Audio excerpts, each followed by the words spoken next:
কেন্দ্ৰীয় চৰকাৰৰ অধীনস্থ এণ্ড্ৰিউ উইলৰ 10খন চাহ বাগিচাৰ ব্যক্তিগতকৰণৰ প্ৰস্তুতিৰ বিৰুদ্ধে সৰব জ্যেষ্ঠ কংগ্ৰেছ নেতা তথা প্ৰাক্তন মন্ত্ৰী এটুৱা মুণ্ডা। বিজেপি চৰকাৰৰ এনে হঠকাৰী সিদ্ধান্তৰ বিৰুদ্ধে তীব্ৰ প্ৰতিক্ৰিয়া প্ৰকাশ এটুৱা মুণ্ডাৰ। তেওঁ কয়, এয়া অসমবাসীৰ কাৰণে দুৰ্ভাগ্যজনক আৰু নিৰাশাজনক কথা। বিজেপি চৰকাৰে যিমান লম্ফদম্ফ কৰিলেও অন্য উদ্যোগসমূহৰ দৰে চাহ উদ্যোগকো যে তেওঁলোকে ৰক্ষণাবেক্ষণ দিবলৈ সক্ষম হোৱা নাই। ইয়াৰ দ্বাৰা বিজেপি চৰকাৰে ভাৰতবৰ্ষৰ ভৱিষ্যত আন্ধাৰৰ দিশে ঠেলি দিছে। আনহাতে ব্যৱসায়িক লোকচানৰ দোহাই দি বিজেপি চৰকাৰে চাহ উদ্যোগক আদানী আম্বানীক গতোৱাৰ পৰিকল্পনা কৰিছে বুলি উল্লেখ কৰে প্ৰাক্তন মন্ত্ৰীগৰাকীয়ে। আনহাতে এই ক্ষেত্ৰত চৰকাৰৰ স্থিতিক তীব্ৰ গৰিহণা প্ৰদান সদৌ অসম আদিবাসী ছাত্ৰ সন্থাৰ আছাৰ কেন্দ্ৰীয় উপসভাপতি ৰুস্তম কুজুৰে চৰকাৰী বাগিচাসমূহ ব্যক্তিগত কোম্পানীক গতাবলগীয়া হোৱা কাৰ্যই চৰকাৰৰ আচল অৱস্থা কেনেকুৱা সেয়া প্ৰকাশ কৰিছে বুলি উল্লেখ কৰি বাগিচাৰ শ্ৰমিকে এনে সিদ্ধান্ত কেতিয়াও মানি নলয় বুলি মত প্ৰকাশ কৰে। উল্লেখযোগ্য যে কেন্দ্ৰীয় চৰকাৰৰ অধীনস্থ এণ্ড্ৰিউ উইলৰ 10খন বাগিচাৰ ভিতৰত ডিব্ৰুগড় জিলাৰ টিংখাং সমষ্টিৰ অন্তৰ্গত 2খনকৈ চাহ বাগিচা ক্ৰমে টিংখাং চাহ বাগিচা, ৰাজগড় চাহ বাগিচাও যিকোনো মুহূৰ্তত বিক্ৰী যাব পাৰে বৃহৎ বণিক গোষ্ঠীৰ হাতত। উল্লেখ্য যে এণ্ড্ৰিউ উইলৰ অধীনৰ অন্য বাগিচাৰ দৰে টিংখাং আৰু ৰাজগড় চাহ বাগিচাও চৰম আৰ্থিক সংকটত ভুগি আহিছে। এনে লোকচানৰ বাবে বাগিচাৰ শ্ৰমিকক দিব পৰা নাই মজুৰি, শ্ৰমিকক দিব পৰা নাই নিয়মীয়া ৰেচন। এয়া দুৰ্ভাগ্যজনক আৰু বৰ নিৰাশজনক, অসমবাসীৰ কাৰণে দুৰ্ভাগ্যজনক আৰু নিৰাশজনক কথা। অসমৰ ৰাজহুৱা সম্পদ, এই ৰাজহুৱা সম্পদবিলাকক এপদ এপদকৈ বৰ্তমানৰ বিজেপি নেতাধীন চৰকাৰে গোটেইখিনিক বেছি শেষ কৰিবলৈ গৈ আছে।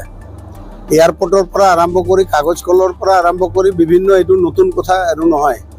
বাগানে একটা অনুষ্ঠান উদ্যোগ, এনেকুৱা এটা উদ্যোগ আছিলে যিটো উদ্যোগৰ লগত প্ৰত্যক্ষ আৰু পৰোক্ষভাৱে 30 লক্ষাধিক মানুহৰ ইয়াত সংস্থাপন হৈ আছে।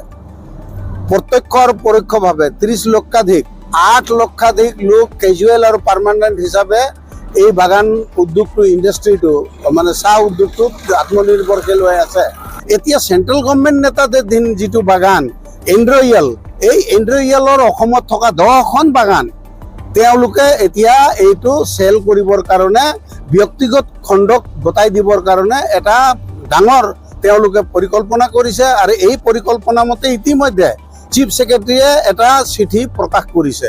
তো এইটোৰ পৰা বুজা গৈছে যে চেণ্ট্ৰেল গভৰ্ণমেণ্টে, নৰেন্দ্ৰ মোদী নেতৃত্বাধীন চেণ্ট্ৰেল গভৰ্ণমেণ্টে যিমান দম্ভ কৰিলেও তেওঁলোকে যে এই চাহ ইণ্ডাষ্ট্ৰিটোক ৰক্ষণাবেক্ষণ দিব নোৱাৰিছে, বাকী ইণ্ডাষ্ট্ৰিবিলাককো তেওঁলোকে বচাব নোৱাৰিছে। ভাৰতবৰ্ষৰ ভৱিষ্যত যে আন্ধাৰ ফালে তেওঁলোকে লৈ গৈছে, এইটোৰ পৰা অসমৰ 10খন বাগান যে ব্যক্তিগত খণ্ডক দিব বিচাৰিছে, এইটোৰ পৰা প্ৰমাণ হৈছে। তেওঁলোকে এতিয়া ক'বলৈ বিচাৰে যে আমাৰ 99 পইণ্ট সামথিং ক্ৰ'ৰ 100 কোটি টকা তেওঁলোকৰ লছত চলি আছে, কিবা চলি আছে। ওচৰতে এইটো ৰাজগড় বাগান এণ্ড্ৰইয়েলৰ হয়, ওচৰতে কৰগনি বাগান আছে, সৰজনী বাগান আছে, নীলমণি বাগান আছে, অন্যান্য কোম্পানীৰ বাগানবিলাক আছে। তেওঁলোকে কিয় সুচাৰুৰূপে চলাব পাৰিছে? গভৰ্ণমেণ্ট নেতাধীন বাগান হৈ এই বাগানটো কিয় সুচাৰুৰূপে চলাব পৰা নাই তেওঁলোকে? আচলতে এইটো পৰিকল্পিত এটা চক্ৰান্ত হয়। এইটো আদানী আম্বানীৰ নিচিনা ব্যৱসায় বণিক গোষ্ঠীক বিক্ৰী কৰাৰ এটা পৰিকল্পনা।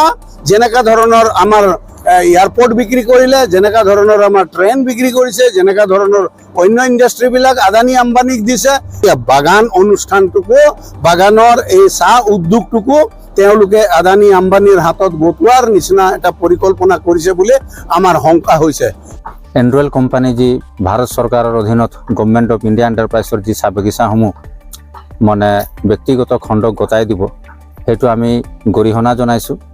চৰকাৰী বাগান এখনক যদি চৰকাৰে যদি আকৌ ব্যক্তিগত খণ্ডলৈ যদি গতাই দিব, তাৰ মানে সেইটো কি বুজাইছে? তাৰ পৰিস্থিতি কি চলি আছে? এতিয়া আমি গম পোৱা মতে এণ্ড্ৰইয়েল কোম্পানী চাহ বাগিচাই যোৱা বছৰত তেখেতসকলে বহুত লাভত আছে। আৰু তেখেতসকলে কৈ আছে বৰ্ড অফ ডাইৰেক্টৰে কৈছে যে এতিয়া বোলে তেখেতসকলৰ প্ৰায় 100 কোটিমান টকা লোকচান হৈছে। যদি 100 কোটিমান টকা লোকচান হৈছে, তেখেতসকলে তেতিয়াহ'লে খতিয়ানটো দাঙি ধৰিব লাগে।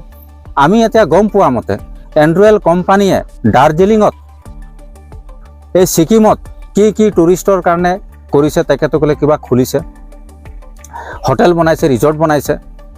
আজি এণ্ড্ৰইয়েল কোম্পানীৰ যিটো টি ষ্টল, চাহ বিকিবলৈ কিছু মানে এটা শ্বপ বনাইছে, সেইবিলাক কিমান টকাৰ বাজেট বনাইছে সেইবিলাক তেখেতসকলে দাঙি ধৰিব লাগে। সেইবিলাক কাম কৰিবলৈ তেখেতসকলে মানে কৰিলে কৰাৰ পাছতে আজি ক'বলৈ আহিছে যে লোকচান হৈছে। যদি লোকচান হৈছে তেতিয়াহ'লে তেখেতসকলে এইবিলাক বনাব নালাগিছিল। কিয় কিছুমান কথাবিলাক লুকুৱাই ৰাখিছে? আৰু ব্যক্তিগত খণ্ডলে তেখেতসকলে মানে দি দিব বিচাৰিছে, এইটো কোনো পধ্যে গ্ৰহণযোগ্য নহয়। এইখন চৰকাৰী প্ৰপাৰ্টি হয়, এইটো যিটো এটা কোম্পানী চলি আছে সেইটোকে মেৰামতি কৰি ভালকৈ চলাব লাগে। মানে এটা ব্যক্তিগত খণ্ডলে দি দিয়াৰ লগে লগে তেখেতসকলে কোনটো এগ্ৰিমেণ্ট কৰিব, কাৰ লগত কেনেকৈ কি হ'ব, সেইবিলাক বস্তুত আমাৰ শ্ৰমিক ৰাইজকতো জানিব নিদিয়েই। আৰু আমাৰ শ্ৰমিক ৰাইজে এতিয়ালৈকে যিমান বাগান যিবিলাক কিনা বেচা হয় তাত আমাৰ মানে এই লেবাৰ ডিপাৰ্টমেণ্টে হওক, আমাৰ এই শ্ৰমিক ইউনিয়নক তাত অন্তৰ্ভুক্ত নকৰায়। তো গতিকে তেখেতসকলে সেইবিলাক বস্তু আমাক জনাব লাগিব, তাৰ পাছত কৰক। যেতিয়া কিন্তু বাগিচা এখন যেতিয়া বিপদত আহে তেতিয়া কিন্তু চৰকাৰ আৰু কোম্পানীয়ে কয় যে আপোনালোকৰে বাগান, আমি তেতিয়া চাকৰহে কৰিছোঁ বুলি কয়। কিন্তু যেতিয়া বিক্ৰী হয় কিবা হয় তেতিয়া কিন্তু ইহঁতৰ বাগান আকৌ, তেতিয়া আকৌ আমাৰ শ্ৰমিক ৰাইজৰ তাৰ কোনো ধৰণৰ মানে সহযোগিতা নাথাকে। তো এই যিবিলাক ষ্টেটমেণ্ট তেখেতসকলে কিছু সময়ত কয় যে সেইবিলাক তেখেতসকলে চিন্তা কৰা দৰকাৰ আছে। আৰু এতিয়া শ্ৰমিক ৰাইজ শ্ৰমিক হৈ থকা নাই, শ্ৰমিক ৰাইজ এতিয়া জাগিছে। আৰু শ্ৰমিক ৰাইজে এইবিলাক আৰু ফাং ফুং কথা আৰু কেতিয়াও সহ্য নকৰে। এই মিছা কথা কৈ যে ইমান দিন পাৰ কৰিলে এইবিলাক আৰু কোম্পানী হওক চৰকাৰ হওক, কিন্তু এইবিলাক আৰু এতিয়া আমাৰ শ্ৰমিক ৰাইজে বুজি পাইছে।